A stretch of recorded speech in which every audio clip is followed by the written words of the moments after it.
सितंबर 14, 2021 को एक खबर आती है कि राकेश झुनझुनवाला जी ने अपनी कंपनी रेयर एंटरप्राइजेस से खरीदे हैं करीब करीब 50 लाख जी एंटरप्राइजेस के शेयर्स, और ये करीब करीब होता है 110 करोड़ का, 110 करोड़ के। उसके बाद खबर आती है कि बैंक ऑफ अमेरिका की जो यूरोपियन डिवीजन है उसने भी खरीदा है जी करीब करीब 220 रुपीज़ में।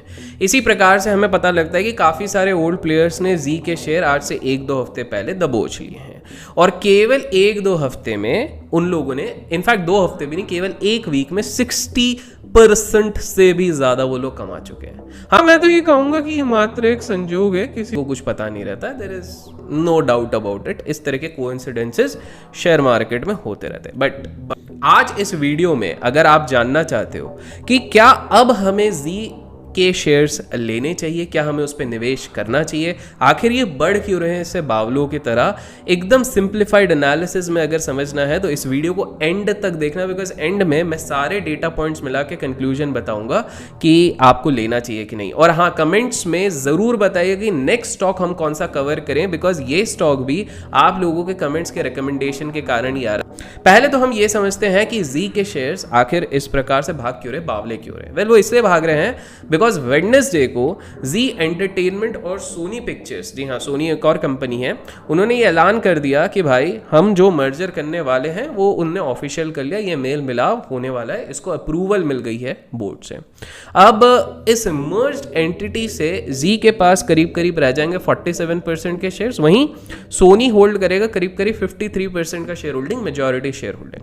साथ में सोनी पिक्चर्स इसने अलग से डालने वाले 11,000 करोड़ के रुपीस आसपास उस पर डालने वाले।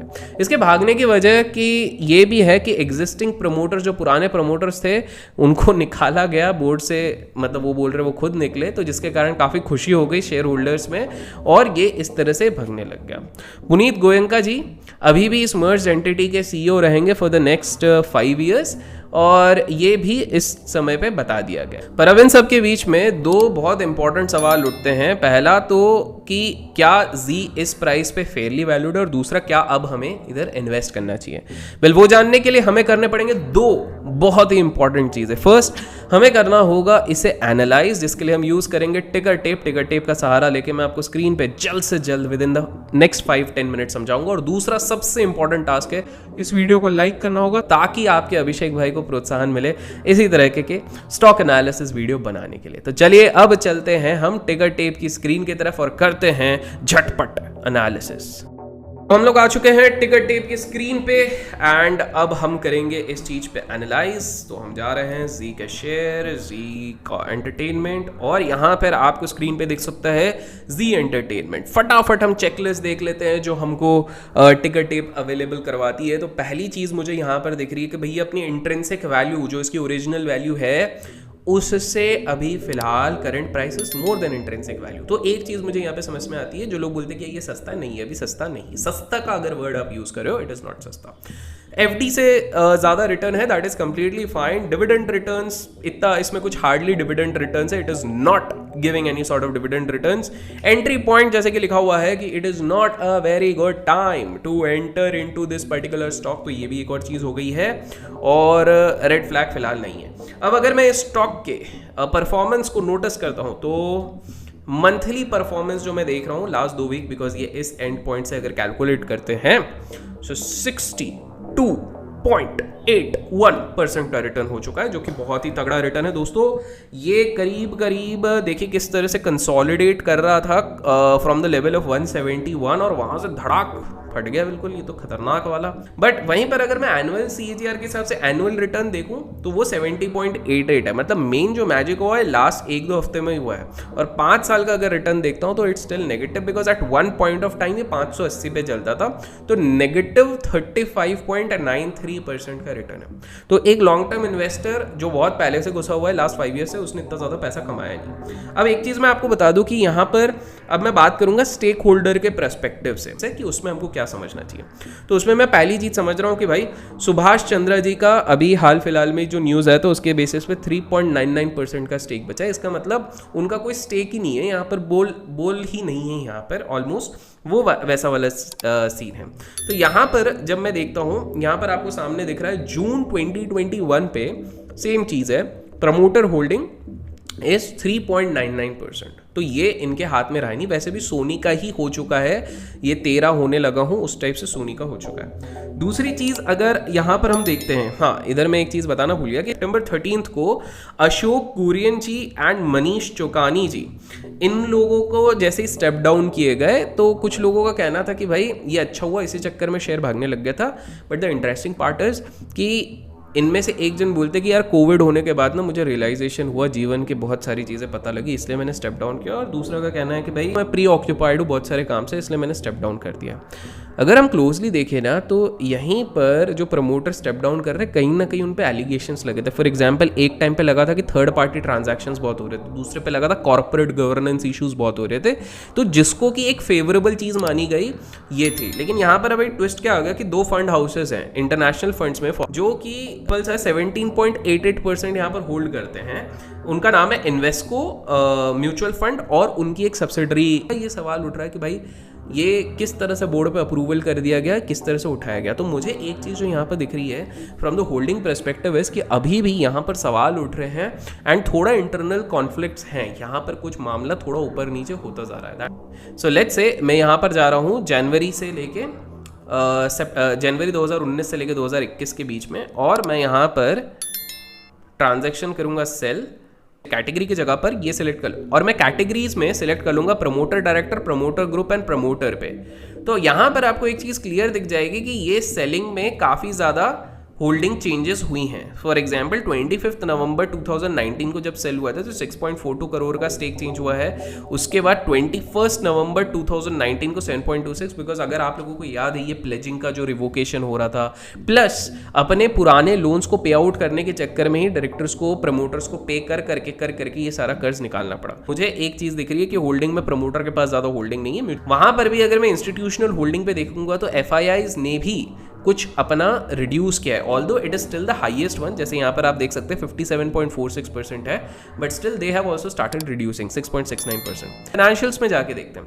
अब फाइनेंशियल्स में एक चीज़ बता दूं कि जो मर्ज एंटिटी होगी, जो सोनी के साथ मिल जाएगा जी के साथ, तो यहाँ पर आप देख रहे हो कि करीब करीब 7,840 करोड़ 7,840, इसको 8,000 करोड़ पकड़ लो, राउंड ऑफ कर लेते हैं अपन, 8,000 करोड़ के आसपास हो रहे हैं लास्ट आई सो। तो ये मर्ज जो होगा उसके बाद इन दोनों का रेवेन्यू करीब करीब हो जाएगा 14,000 करोड़ के आसपास, बिकॉज सोनी का जो इंडियन यूनिट है उसका भी ऐड हो जाएगा, तो ये 14,000 करोड़ के आसपास हो जाएगा।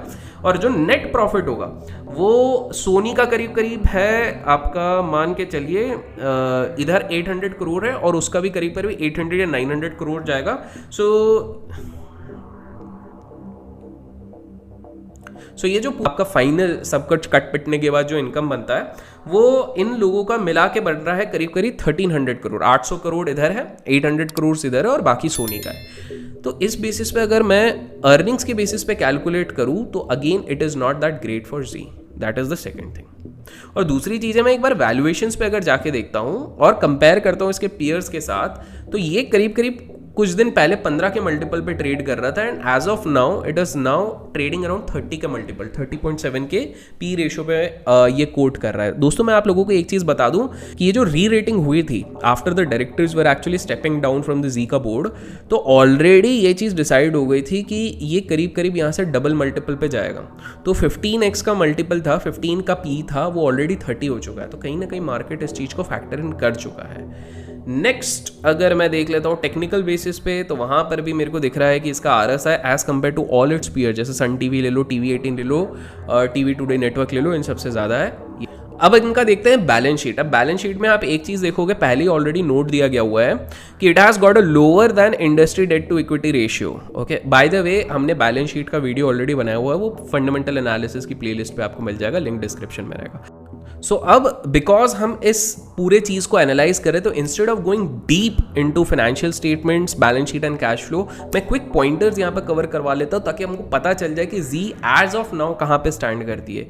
तो जी के प्रेजेंट कंडीशन के बेसिस पे इनकम देखेंगे तो lower than industry revenue growth था। तो इंडस्ट्री जितनी इनकी ग्रो करती है, फॉर एग्जाम्पल इंडस्ट्री का एवरेज 8.51% के बेसिस पे हो रहा था, बट वहीं पे जी 5.46% से ग्रो करी, तो वो एक अच्छी चीज़ नहीं थी। वो because of so many troubles with Zee was going through, उसके चक्कर में ये था, lower than industry net income का भी इनका इंडस्ट्री एवरेज 8.84 है और इनका तो नेट इनकम -0.57%, और इसीलिए इस कंडीशन पे आ गए थे कि इनके प्रमोटर्स को अपने स्टेक बार बार बेचने भी पड़ रहे थे एंड मार्केट शेयर इनका धीरे धीरे घट रहा। बैलेंस शीट के अगर मैं कोई पॉइंटर्स देखूँ यहाँ पे, तो यहाँ पर एक चीज़ मेरे को बता रहा है कि भैया 5 ईयर से डेट टू इक्विटी रेशियो इसका बेटर है, जहाँ पर इंडस्ट्री का 11.59 है, इसका 9.96 है। चलो कुछ एक पॉजिटिव और है, higher than industry current ratio भी इसका ठीक ठाक। बाय द वे ये रेशियोज मैं बहुत जल्द अपनी सीरीज में कवर करूंगा, अगर आप चाहते हो जल्द से जल्द कवर करें तो कमेंट्स में रेशियोज लिख देना। और कैश फ्लो की अगर मैं बात करूं तो higher than industry free cash flow है। तो एक फाइनेंशियल का एक मैं क्विक ओवरव्यू ले रहा हूं, तो वहां पर बिकॉज मैं बहुत ज़्यादा इस पर डीप नहीं सिंपल रखना चाहता हूं, तो यहाँ पर एक चीज़ दिख रही है कि चलो फाइनेंशियल बेसिस पे ठीक ठाक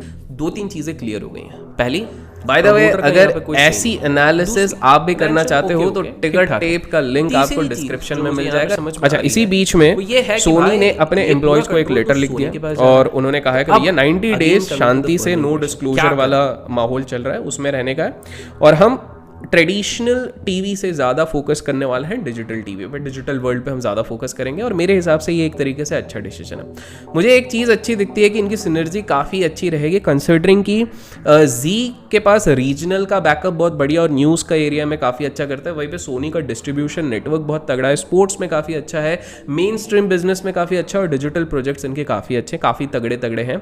मुझे ये भी लगता है कि वो कहते हैं ना कि एक से बने दो मुट्ठी बनती है, द काइंड ऑफ थिंग, वही यहाँ पर होगा। दोनों प्लेटफॉर्म्स के पास मूवीज़ का जो कैटलॉग है वो बहुत तगड़ा है, पर अकेले OTT का गेम ये खेल नहीं पा रहे थे अभी तक, आप देख सकते हो, बिकॉज वहाँ पर एग्जिस्टिंग प्लेयर्स लाइक हॉटस्टार हो गए, नेटफ्लिक्स हो गया, अमेजॉन हो गया, ये डोमिनेट करते हैं। पर अब लगता है कि इनके जो मर्ज हो जाएगा इसके कारण OTT के बिजनेस पे भी तगड़ा जाएगा, इनको एक अच्छा वेटेज मिलेगा।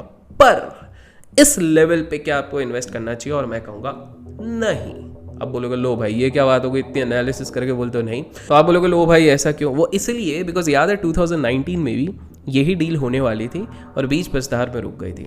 अभी भी 90 डेज है और ऐसी चीज़ों में बहुत सारी चीज़ें पलट जाती हैं 90 डेज के अंदर। मोस्ट इंपॉर्टेंटली जो री रेटिंग की हम बात कर रहे थे पी वैल्यूएशन के टाइम पे, तो वो तो ऑलरेडी हो चुकी है, मार्केट फैक्टर इन कर चुकी है, 15 के पी से ऑलरेडी 30 पे जा चुका है। सो मैं पूरी पार्टी एंड होने के बाद भला इस पर क्यों एंटर करूंगा? तो मैं ये नहीं कह रहा हूँ कि इधर से ऊपर नहीं जाएगी, there is a high possibility यहाँ से भी 20-30% ऊपर चले जाए, but I personally am not ready to take that risk. अगर आप लेना चाहते हो तो आप अपने फाइनेंशियल एडवाइजर को कंसल्ट करके ले सकते हैं। और अगर आप चाहते हो इसी प्रकार के और ट्रेडिंग और investing videos back to back हर दिन आते रहें, तो इस चैनल को सब्सक्राइब कर लो अगर अभी तक नहीं किया, बेल आइकन क्लिक कर लो और लाइक जरूर करना, वो सबसे इंपॉर्टेंट चीज है। Till then keep learning, keep growing, keep investing and keep trading.